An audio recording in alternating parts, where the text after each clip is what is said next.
Ayan. Ito yung Shingsong Supermarket. Tapos dito yung clinic. Galing dito sa Shingsong Supermarket papunta sa bahay namin ay i-video ko kung gaano siya ka layo from Shingsong papuntang bahay.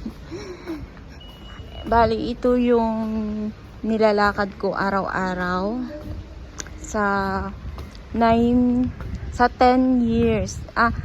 10 years na ako dito sa Singapore, pero sa place na to 8 years ako dito. So, simula nung dumating ako dito, halos araw-araw, ito yung nilalakad ko. Kasi syempre, ito yung trabaho ko. Araw-araw namimili ako ng pangluto. Kung ano yung lulutuin ko. Kasi, hindi naman kasi yung mga Chinese, sila, hindi pwedeng kung ano yung kahapon pa, hindi na pwedeng kainin sa araw na to. Kailangan bago na naman siya. Hindi sila mahilig kumain ng tira. Yung bagay, hindi sila mahilig kumain ng mga tira-tira lang. Kailangan mga bago talaga, fresh. Kasi mga health concern, diba? Maano sila sa kanilang kalusugan. Ayan mo, maraming dyan, ibon. Ayan, oh. Kung anong pinagkakagaluhan. Puntahan ko nga muna, saglit lang. Bali, ito dito, yung Buddhist, mga Buddha. Dinaanan ko lang, gusto ko lang makita yung mga ibon. Ayan, oh.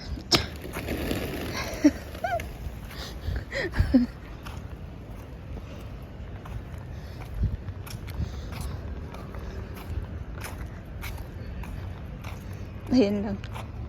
Kasi talaga naman dito, bawal naman sana dito magpakain ng mga ibon. Binabawalan. May nagbigay ng pagkain. Kaya ayan. Kainan ko.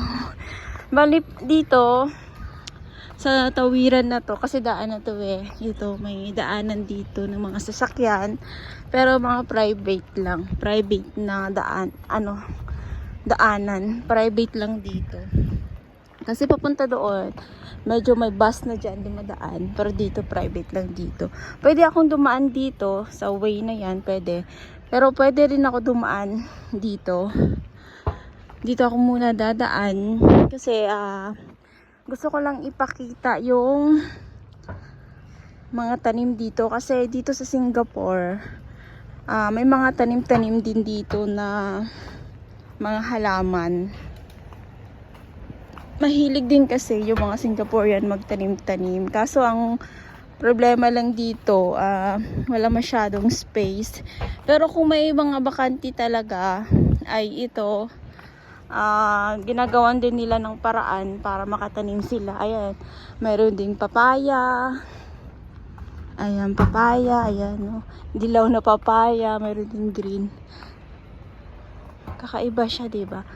May mga tanim-tanim din yan dyan. May, may tawag nito, malunggay. Ayan, oh, may malunggay din, oh. Pwede kang kumuha dyan. Basta magpaalam ka lang. Dito, pwede din ako dumiretso dito. Papunta doon. Ayan. Pero, pwede rin na dito ako dadaan. Para hindi siya ganun kainit. Tsaka di na ako masyadong mag-ikot-ikot masyado. Ayan. Ito may isang block 8. Ito block 8. Dito mayroon ditong parang gym court. Ayan dyan, oh, ayan, oh. Kasi dito parang yung mga tao mahilig sa mga exercise, may mga playground din. Ayan, parang gym siya dyan. Pag may mga pag may mga namatayan, ayan, dyan yan nilalagay pag may mga namatay. Kaya ayokong dumaan dyan. Dito lang ako sa Lilim. Ayan. Ilang minutes na bang lakad ko? Mga 5 minutes naman. Mabagal kasi ako maglakad. Dinadahan-dahan ko yung lakad ko. Pero pwede din akong dumaan dito. Sa way na yan. Pwede rin dito. Dapat yan dun kanina paikot dito. Pero dito ako dadaan. Ayan. At mayroong playground. Pag lusot mo dyan, may playground ng mga bata. Ayun. Yung playground. Pero, dito muna ako sa space na to. Ito, maganda dito, diba? Ayan. May mga space dito na kung gusto mo magpahinga, pwede. Ito yung madalas kong pinupuntahan pag gusto kong magpahinga. At dito. Upo muna ako dito. O, diba? Para kang kakain ka muna dito. Pahinga ka. Kasi galing ako ng market eh. Ayan o. Marami yan dito. Asa ka muna. Continue ako mamaya.